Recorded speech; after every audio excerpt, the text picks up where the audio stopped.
Mapagpalang araw, kaibigan. Ayan. Muli, nandito po tayo sa tahanan ni Hatyason Bautista. Isa siyang senior citizen. No? Siya po ay isang mapagtanggap sa salita ng Diyos. Receiver siya. Kasi tuwing dadalaw ako, papasyal sa kanya every Saturday. Gaya ngayon, Saturday, umaga, kami mag-aaral. Ang pag-aaralan namin ay walang iba kundi yung salita ng Diyos na nakasulat sa Magandang Balita Biblia, Catholic Edition. Ano po? Tatandaan niyo po yan, ano? Yang salita ng Diyos ay mahalaga sa buhay ng tao. Kasi ang halaga nito, walang pwedeng itumbas na halaga. Gaano kalaki ang kayamanan mo,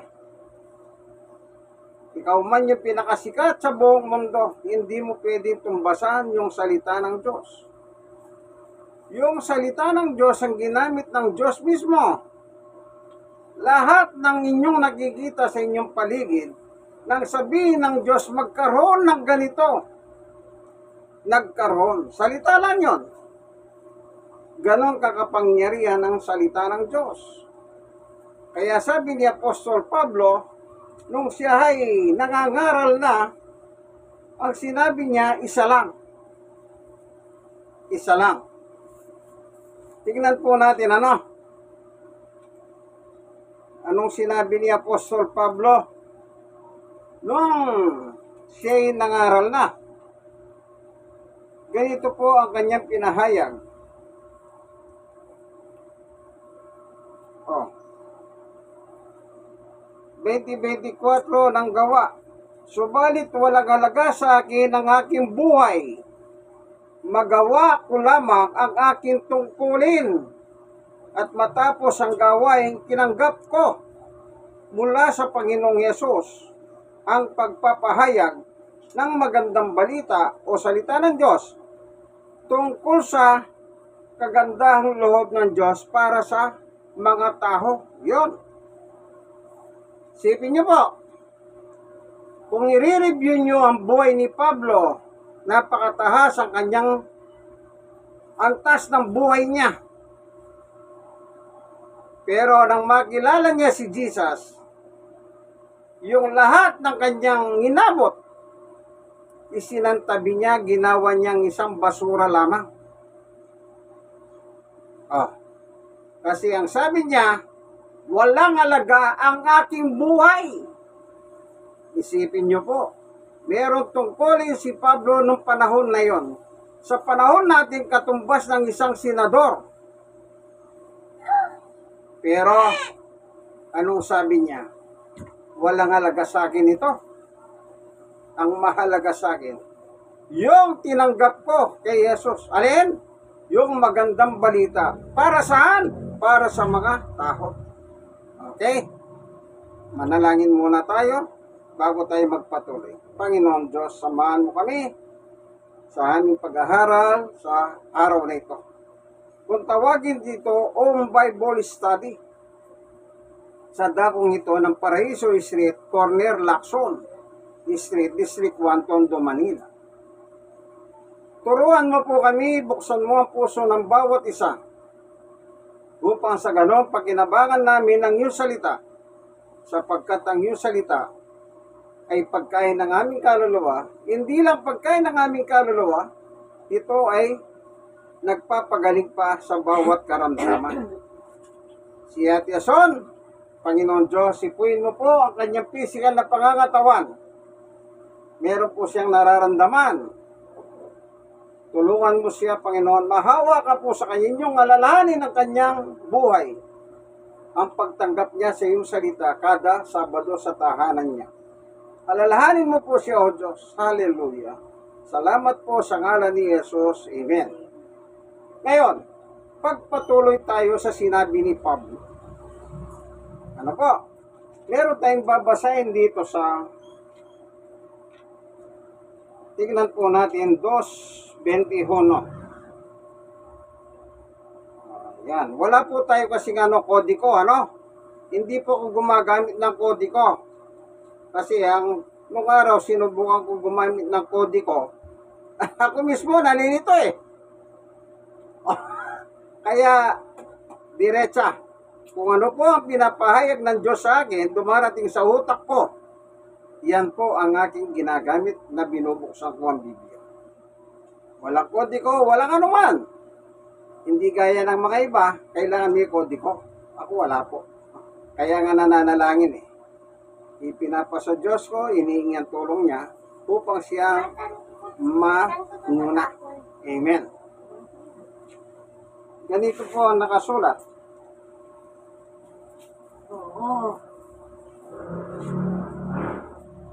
At sino mang tumawag sa pangalan ng Panginoong Yesus ay maliligtas. Kita niyo po? Yung salitang sino man, wala pong involved na reliyon dyan. Tatandaan nyo, ako hindi po ako nagpo-promote ng reliyon. Kumisa ng reliyon pa ang nagiging dahilan upang ang tao huwag makinig ng tamang aral ng Biblia. Kasi gusto niya doon siya makinig sa reliyon niya. Pero sabi ni Pablo, sino man, ibig sabihin individual, ano man ang kalagayan mo sa buhay, taga saan ka man, foreigner ka man, maitim ka man, maputi ka man. Ang sabi niya, sino man ang tumawag sa Panginoon, maliligtas. Yan po ang kabutihan ng Diyos na dinadala ni Pablo na binasa natin kanina. Yung kabutihan ng Diyos. Isipin mo, halimbawa, patatawirin ka na, malapit ka nang mamatay. Kumbaga, ang kasabihan sa kalye, isang bulati na lang hindi pumipirma. The moment na tumawag ka sa Diyos, ang Diyos ay makikinig sa iyo. Anong sabi niya? The moment na tumawag ka, maliligtas ka. O, di ba napakabuti ng Diyos? Mahal kasi tayo ng Diyos. Kaya hanggang muling hininga mo, bago ka man lang pumikit, bago mo lang isara ang iyong mata, may pagkakataon ka pa sa salvation na ino-offer ng Diyos. Kaya napaka-importante po ang makinig na salita ng Diyos eh. Yung iba ginagawa nilang parang laruan ito eh. O, tingnan nyo po, meron pa akong babasahin ng isang talata. Sabi ko nga po sa inyo, wala akong kodiko. Ano po yung dumarating sa isip ko na pinadadala ng Diyos? Yun lang po. Bakit? Siyempre, alam ng Diyos kung ano ang purpose ko. Hindi ko naman niloloko si Ate Yason. Kapwa kami senior citizen. Gumagamit naman ako ng Biblia, binabasa ko. Oh. Pag walang Biblia, medyo tagilid ang lagay. Pero pag may Biblia, praise the Lord. Amen. like, share and share, kaibigan. Huwag kayong magatubiling mag-share naman. At ano pa? Mag-subscribe po kayo. Kasi pagkain pagkaluluwa ito. Hindi masasayang ang pagsishare ninyo kesa kung ano pa sinishare ninyo dyan eh. Kung minsan pag nag-share ka ng mapapahaway ka lang. Hindi po ba nangyayari yan sa buhay? Nang dahil lang sa kakashare, dimandaan. Oh, libel. Dinidemanda sa NBI, dinidemanda sa pulis. I-share nyo po itong aking video. Okay. Ganito sabi ni Pablo. Ikalawang Korinto 6:1-2. Yamang kami magkakasama sa gawain ng Diyos. Ayun. Kami magkakasama. Ang tinutukoy ni Pablo, yung kapwa niyang mga apostol ni Jesus sa Diyos. Anong sabi ni Apostol Pablo? Kami magkakasama. Ibig sabihin, silang mga apostol, pare-pareho ang turo. Hindi sila rambol-rambol o magkakalaban. Hindi po. Kasi isa lang ang nagturo sa kanila. Ang Diyos, then si Kristo sa kanila. Isang aral lang ang dala nila. Ulitin natin, 2 Korinto 6:1-2. Yamang kami magkakasama sa gawain ng Diyos, nakikiusap kami sa inyo na huwag ninyong sayangin ang kagandang loob na ibinibigay sa inyo ng Diyos. Yon. Huwag daw nating sayangin. Ang alin yon? Alin? Yung kagandahang loob ng Diyos para sa atin. Ito po yung pagkakataon.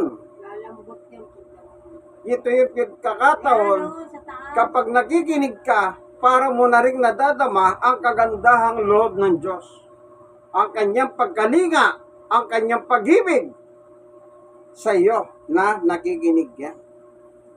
2, sapagkat sinasabi niya, ayan hindi ako nagsasabi, hindi rin si Pablo, binabasa lang natin, sinasabi niya, mayroon tinutukoy si Pablo. Sa kaukulang panahon ay pinakinggan kita, sa araw ng pagliligtas, sinaklolohan kita, ngayon na ang kaukulang panahon, ito na ang araw ng pagliligtas. The moment na tumawag ka, ililigtas ka ng Diyos. Pagdating sa kaligtasan, kumpleto rikados yan. Hindi ka lang ililigtas para huwag kang mapunta sa impyerno. Kung meron ka sakit, ililigtas ka ng Diyos sa sakit mo. Ililigtas ka. Ang tao, anumang ipundar mo rito, kaibigan, kahit kayamanan pa, meron pong mababasa sa hawit na ganyan. Yung kayamanan. Anong sinasabi ng Biblia tungkol sa kayamanan? Yung salita pong pangkalyela nga, sabi nga ng iba, hindi mo naman madadala yan.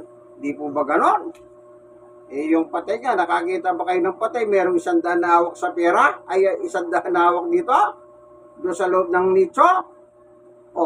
Sige, sama mo sa simenteryo yon. Madudurog lang yun Madadala mo ba yon? Hindi. Kung yung damit niya nga pag inukay muli nandun pa rin yung damit Yun ang sinasabi niyang dumating kang hubad, aalis kang hubad. Wala kang dala. Nang dumating ka, wala kang dala pag aalis ka. Tandaan mo yan. Huwag niyo pong ipagmalaki ang kayamanan ninyo. Ganito nakalagay dito sa Hawit 49. Bawat isa'y makinig. Verse 1, ano po? Bawat isa'y makinig. Makinig ang sino paman. Individual ito. Sino paman.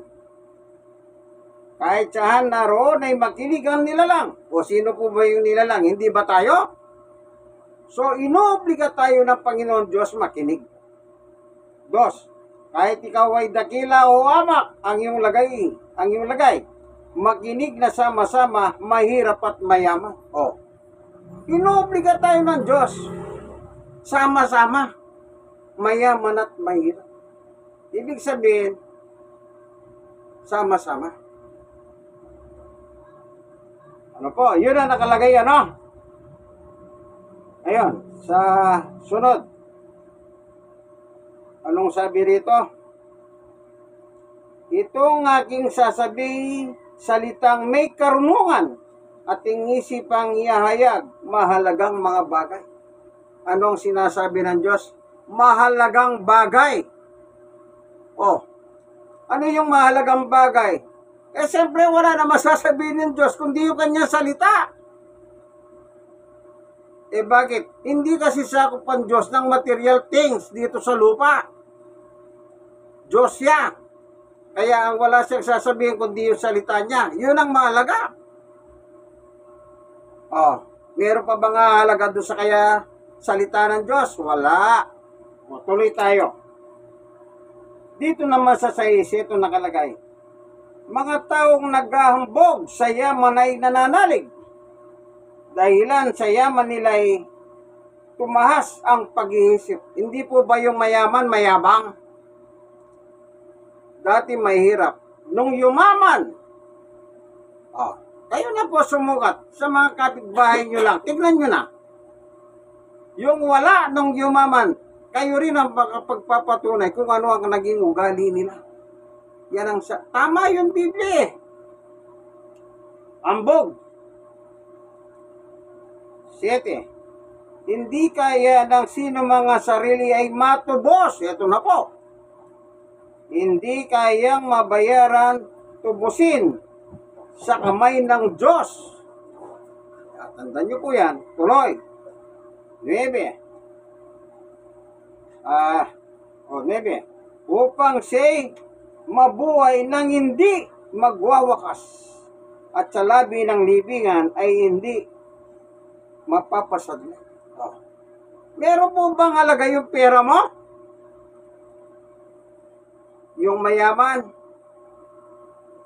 kahit matanda na, nagpapabanat pa para bumata. Pero, meron po ba kayong nabalitahan? Yung nagpabanat na bumata ng 20 taon ng atrasado, hindi ba namatay yun? Namatay. Lahat naman mamamatay. So, yung yaman mo,